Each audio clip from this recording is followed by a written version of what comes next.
Hello everyone, welcome back to my channel study with ज्योति।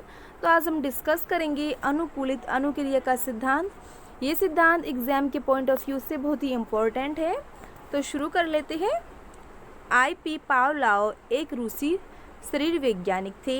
इनका पूरा नाम इवान पेट्रोविच पावलोव था। हम इनको शॉर्ट में पावलोव बुलाते हैं, लेकिन अगर एग्जाम में आए कि जो पावलोव है उनका फुल नेम क्या है, तो इनका जो पूरा नाम है वो है इवान पेट्रोविच पावलोव। और ये एक रूसी वैज्ञानिक थे और ये शरीर के वैज्ञानिक थे। इन्होंने पाचन क्रिया के दहिकी का विशेष रूप से अध्ययन किया और उनका यह अध्ययन इतना महत्वपूर्ण एवं लोकप्रिय हुआ कि इसके लिए इनको 1904 ईस्वी में नोबेल पुरस्कार से भी नवाजा गया। पावलोव ने इस सिद्धांत का नाम ही अनुबंधित अनुक्रिया का सिद्धांत रखा, यानी कि इन्होंने जो अपनी पाचन क्रिया के दहिकी का विशेष रूप से जो अध्ययन किया था और इनको इसके लिए 1904 ईस्वी में नोबेल पुरस्कार भी दिया गया था, तो इन्होंने इसका नाम पावलोव जी ने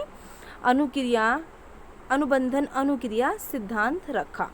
ठीक है, आई होप आप यहाँ तक समझ गए होंगे। अब इसके उपनाम देख लेते हैं। अनुबंधित अनुक्रिया सिद्धांत के क्या क्या नाम है। तो फर्स्ट है शास्त्रीय अनुबंधन का सिद्धांत, सेकंड है संबंध प्रतिक्रिया का सिद्धांत, थर्ड है CR theory. C means conditional, R for response यानी कि कंडीशनल रिस्पॉन्स थ्योरी।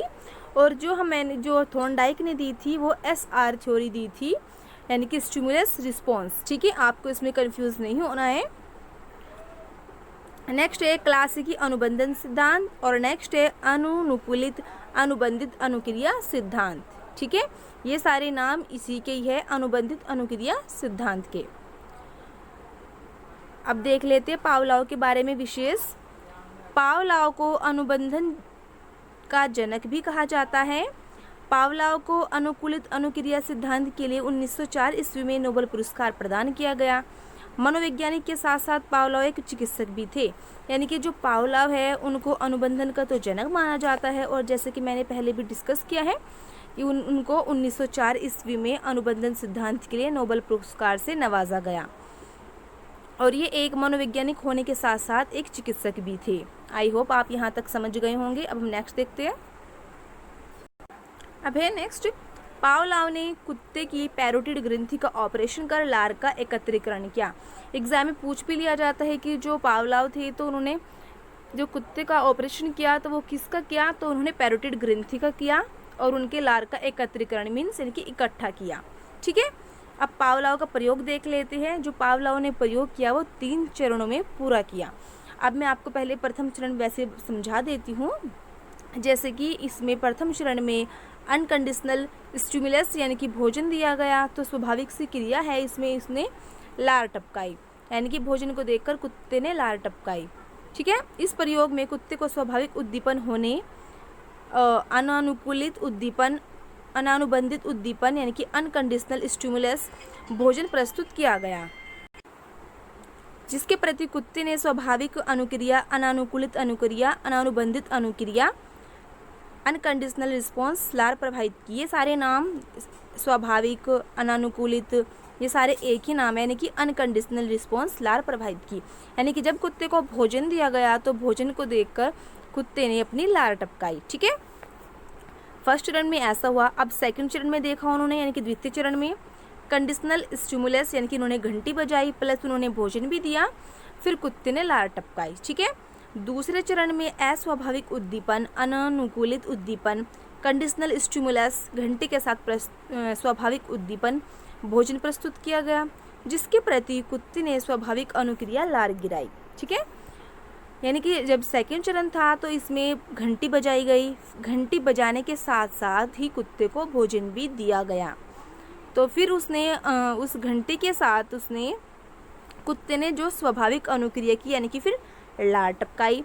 अब थर्ड चरण में क्या हुआ इसके बारे में देख लेते हैं।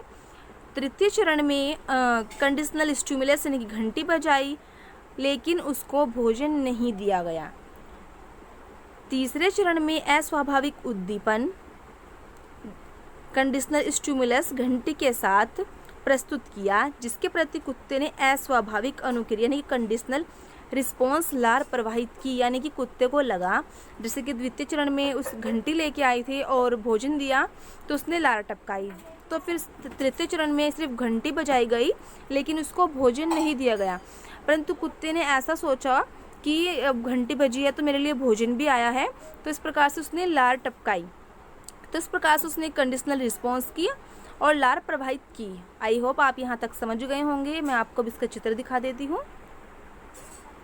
देखिए आप, अनुकूलन से पूर्व फर्स्ट में इन्होंने घंटी बजाई, कुत्ते ने कोई लार नहीं टपकाई, क्योंकि घंटी बजाने से कुत्ता क्यों लार टपकाने लगे।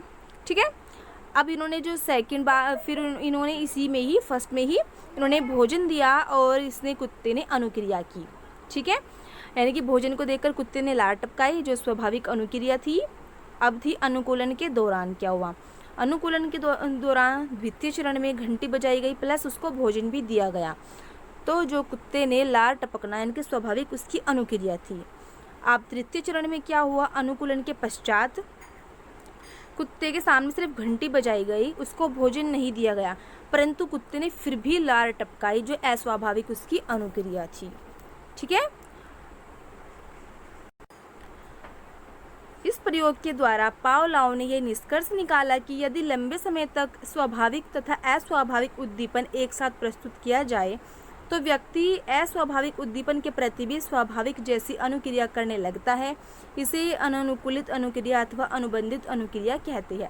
यानी कि जो पावलोव थे उन्होंने निष्कर्ष निकाला कि जैसे कि अगर लंबे समय तक हम कोई भी स्वाभाविक या फिर अस्वाभाविक उद्दीपन किसी के सामने प्रस्तुत करते हैं तो व्यक्ति उसके साथ भी अस्वाभाविक उद्दीपन के प्रति भी स्वाभाविक जैसी अनुक्रियाएं करने लग जाता है। जैसे कि जो हमारे उसमें घंटी थी तो वह अस्वाभाविक थी, लेकिन जब तृतीय चरण में सिर्फ घंटी बजाई गई तो उसने इसके प्रति भी अस्वाभाविक प्रतिक्रिया की, उसे लगा कि मेरे लिए भोजन आया है।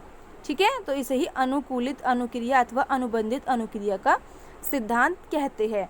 आई होप आप यहाँ तक समझ गए होंगे। अब मैं आपको इसकी विशेषताएं बताती हूँ। यह सिद्धांत सीखने की स्वाभाविक विधि बताता है, अतः यह बालकों को शिक्षा देने में सहायता करता है। नेक्स्ट है, यह सिद्धांत बालकों की अनेक क्रियाओं और सामान्य व्यवहार की व्याख्या करता है। नेक्स्ट है, यह नियम बच्चों के समाजीकरण और वातावरण से उनका सामंजस्य स्थापित करने में सहायता करता है। नेक्स्ट है, इस नियम के प्रयोग से बच्चों के भी संबंधी रोगों का उपचार किया जाता है। समाज में मनोवैज्ञानिक के द्वारा विद्वानों के अनुसार इस सिद्धांत का समूह के निर्माण में भी बहुत महत्वपूर्ण स्थान दिया गया है। आई होप आपको वीडियो समझ आई होगी। अगर आपको वीडियो अच्छी लगे तो please like share and comment करना ना भूलें। Thanks for watching. मिलते हैं नेक्स्ट वीडियो में। Take care, bye bye.